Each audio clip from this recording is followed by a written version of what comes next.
जय हिंद दोस्तों, मैं जावेद हिंदुस्तानी आप सभी का अपने उसी YouTube channel smart study A to Z पर एक नए टॉपिक के साथ स्वागत करता हूं। इस टॉपिक का नाम है अंग्रेजों द्वारा किए गए कुछ महत्वपूर्ण कार्य। वैसे तो सब लोग जानते हैं कि केवल अंग्रेजों ने हमारे देश को लूटा और तरह तरह की क्षति पहुंचाई, लेकिन कुछ ऐसे कार्य हैं जो अंग्रेजों के द्वारा किए गए कार्यों को उसे प्रशंसनीय बनाते हैं। इस कार्य में सबसे पहला कार्य है इंडियन रेलवे। जैसा कि इंडियन रेलवे आज के समय में सबसे ज्यादा अगर परिवहन में देखा जाए तो इंडियन रेलवे से लाभ हो या कुछ भी हो, ये सब सारी चीजें जो हैं ये हमें किसके द्वारा प्राप्त हुई? ये अंग्रेजों के द्वारा। नई तकनीकी के माध्यम से अंग्रेज नई नई तकनीकी लेकर आए और नए डिजाइन से रेल मार्गों का विस्तार करना शुरू किया, जिसके लिए उस समय अंग्रेज अधिकारी हुआ करते थे या जनरल हुआ करते थे लॉर्ड डलहौजी। कौन हुआ करते थे? लॉर्ड डलहौजी हुआ करते थे। लॉर्ड डलहौजी के शासनकाल में सर्वप्रथम 16 अप्रैल लिख दे रहे हैं इधर कि लॉर्ड डलहौजी के शासनकाल में सर्वप्रथम 16 अप्रैल 1853 ईस्वी में, किस ईस्वी में? 16 अप्रैल 1853 ईस्वी में सर्वप्रथम लॉर्ड डलहौजी द्वारा मुंबई जो महाराष्ट्र में मुंबई से थाने तक, थाना एक जिला है वहां का जिसे थाने बोलते हैं, मुंबई से थाने तक 36 किलोमीटर तक ट्रेन चली।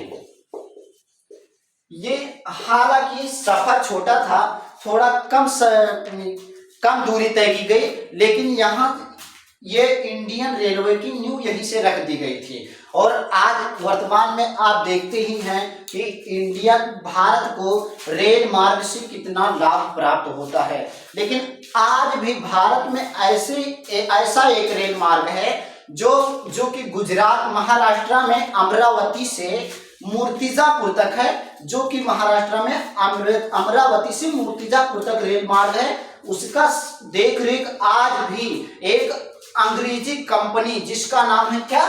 अंग्रेजी कंपनी जिसका नाम है क्लिक निज़ोन। क्या नाम है? Click Nixon company. इस रेल मार्ग की देखरेख क्लिक निक्सोन कंपनी करती है और इसके लिए भारत सरकार प्रत्येक वर्ष 1 करोड़, कितना?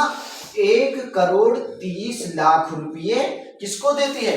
इंग्लैंड सरकार को आज भी दे रही है। और इसी तरीके से समझ लीजिए कि ये रेल मार्ग कितना भारत के अंदर महत्वपूर्ण हुआ। और दूसरी बात हम ले लेते हैं कि जो अंग्रेजों द्वारा किया गया महत्वपूर्ण कार्य था, दूसरा था इंडियन आर्मी। क्या था? Indian army. पहले जो राजा महाराजा हुआ करते थे, आपने देखा होगा या कहीं सुना, देखे क्या सुने होंगे ज्यादातर, या किसी बुक में पढ़ा होगा कि 1805 ईस्वी से पहले जो भी सेनाएं हुआ करती थी, अलग राजा लोग अपनी अपनी सेना रखते थे तथा अपनी अपनी सैन्य टुकड़ियां रखते थे, लेकिन अंग्रेज जब आए तब इन सभी चीजों को एकत्रित करके एक आर्मी बनाई। हालांकि उस समय इंडियन आर्मी नहीं थी, उस समय एक आर्मी हुई जो संयुक्त ब्रिटिश आर्मी हुआ करती थी, उसमें भारतीयों को सम्मिलित किया गया। उस समय कितने? 90,000 भारतीयों को सम्मिलित किया गया। किसमें? 1805 में तो उन्होंने यहाँ पर आर्मी की शुरुआत की, लेकिन जब प्रथम विश्व युद्ध चल रहा था 1914 ईस्वी, प्रथम विश्व युद्ध कब चला था? 1914 से 1918 ईस्वी तक।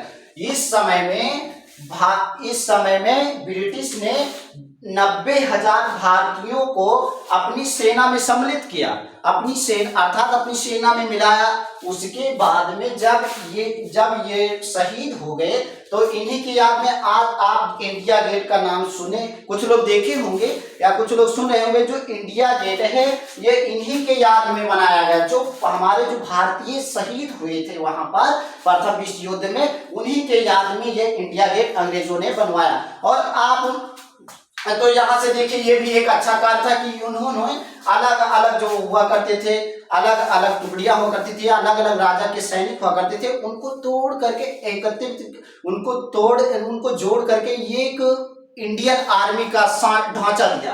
तो ये भी समझ लीजिए कि एक प्रशंसनीय कार्य है इनका, अंग्रेजों का। और तीसरे नंबर पर आता है ये तो हुई इंडियन आर्मी की बात। अब तीसरे नंबर पर हम ले लेते हैं क्या, हिल स्टेशन। हिल स्टेशन नाम सुनते ही आ गया दिमाग में शिमला, शिमला मसूरी, ये सब हिल स्टेशन आज से नहीं, अंग्रेजों की शासनकाल से ही बहुत ज्यादा लोकप्रिय हुआ करते थे। अंग्रेज जब गर्मी का मौसम आता था तो ठंडे प्रदेश में चले जाते थे, वहां क्या बनवाते थे, समर स्टेशन, अर्थात गर्मी का स्टेशन, एक समझ लीजिए स्टेशन हुआ, वहीं पर गर्मी या समझ लीजिए अपनी राजधानी बना लेते थे वहीं पर। तो यहाँ पर ज्यादातर वो लोग शिमला में समर स्टेशन बनाते थे और वहीं पर पूरी गर्मी बिताते थे। मतलब गर्मी के जितने भी 3-4 महीने होते थे वो हिल स्टेशन पर बिताते थे। तो ये समझ लीजिए ये भी आज जो हमारे देश को मनमोहक बना रहा है, या बहुत से लोग यात्रा के लिए जाते हैं और दर्शन के लिए या कुछ भी अपनी छुट्टियां मनाने जाते हैं और एंजॉय करते हैं। तो ये सब समझ लीजिए कि भी किसकी देन है, अंग्रेजों की देन है। और नंबर 4 पर आता है तो सभी लोगों का मनपसंद चीज क्रिकेट। क्या, क्रिकेट। क्रिकेट ये हमारा कोई राष्ट्रीय खेल नहीं है, लेकिन भाई साहब इंडिया और पाकिस्तान का हो जाए फाइनल, उसके बाद देखिए सभी लोग टेलीकास्ट पे आ जाते हैं एक साथ, एक नए जज्बे के साथ। तो ये भी किसकी देन है, अंग्रेजों की देन है। इससे पहले कि 1792 में भारत में क्रिकेट का शुरुआत होता है।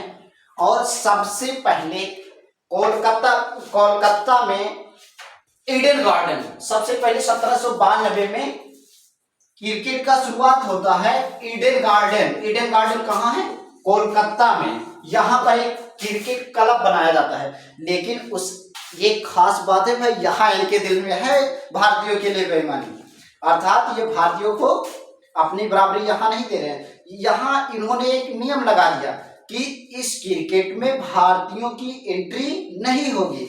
लेकिन उसके 5 साल के बाद भारतीयों के अंदर देखते देखते भाई जज्बा जगा कि हम भी इस चीज को अपनाएं और यूनिवर्सल बने। तो उसके बाद में 5 साल के 1792 के 5 साल के बाद में मुंबई में पहला क्रिकेट मैच होता है। कहाँ होता है, 5 साल बाद में 1797 में मुंबई में क्रिकेट मैच होता है, जिसमें प्रथम बार भारतीय खेलते हैं और विजयी होते हैं। अब बात आती है, सबसे बड़ी बात आती है, ये भी एक प्रशंसनीय कार्य है, सती प्रथा। ये बहुत बड़ी बात थी, सती प्रथा।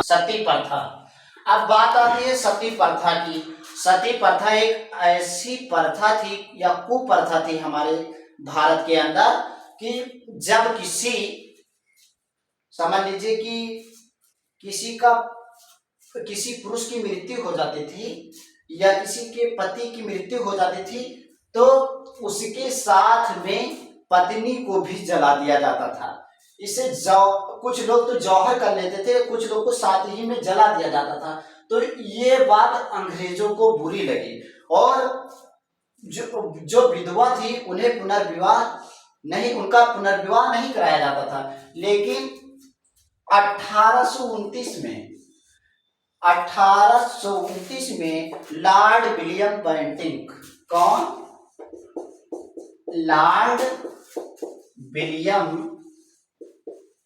बेंटिंक ये आते हैं और इन्होंने 1856 का इसे खत्म करके सती प्रथा का अंत किया 1829 में लॉर्ड विलियम बेंटिक ने।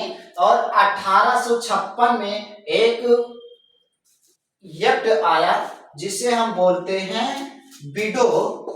विडो का मतलब होता है विधवा। रिमैरिज, रिमैरिज का मतलब होता है दोबारा विवाह। रिमैरिज एक्ट 1856, इसके तहत जो विधवा और औरतें होती थी या महिलाएं होती थी उनके विवाह का प्रावधान रखा गया इस एक्ट के तहत। ये भी समझ लीजिए कि एक अंग्रेजों के द्वारा प्रशंसनीय कार्य था। उसके बाद इंग्लिश लैंग्वेज की बात आती है। अब हम छठे नंबर पे बात करते हैं। छठे नंबर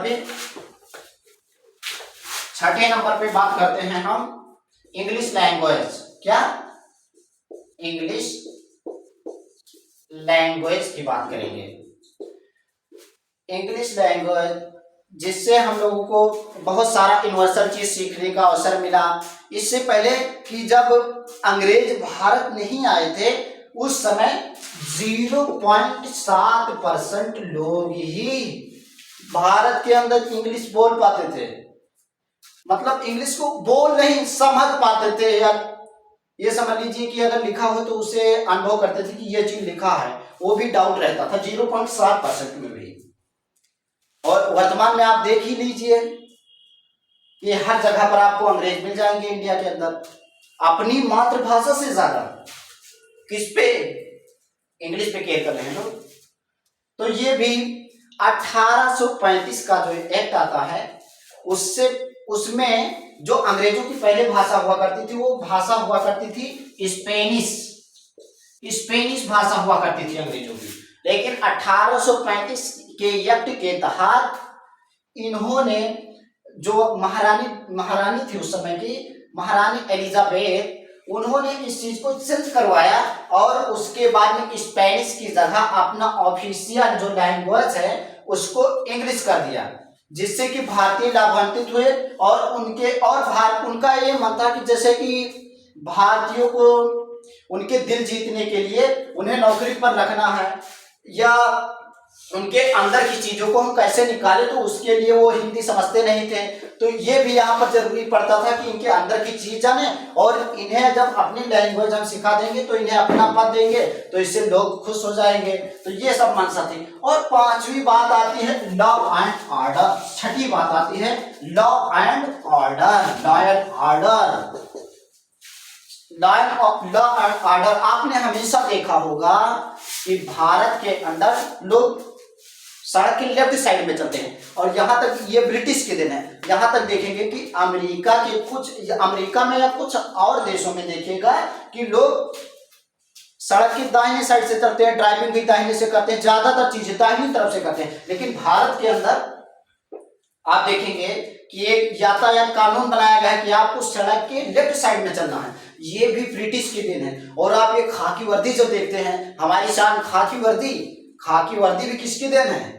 अंग्रेजों की ही देन है, अर्थात ब्रिटिश के देन है। तो ये सब कुछ ना कुछ जो चीजें हैं ये सब अंग्रेज अच्छा ही करके गए। वो हालांकि वो हमारी भलाई नहीं चाहते थे, वो चाहते थे अपनी विस्तार और इसके लिए वो अपनी सुविधा के लिए कार्य किए। लेकिन आज जो चीज है ये हमें लाभान्वित कर रही है। तो इसमें ये समझना चाहिए कि ये इतने कार्य अंग्रेजों के हमारे लिए अच्छे थे, लेकिन उनका हमारे लिए कोई उनके दिल में वो नहीं था। वो सीधी सी बात है, वो अपने लिए अपने फायदे के लिए ये सारा कार्य कर रहे थे।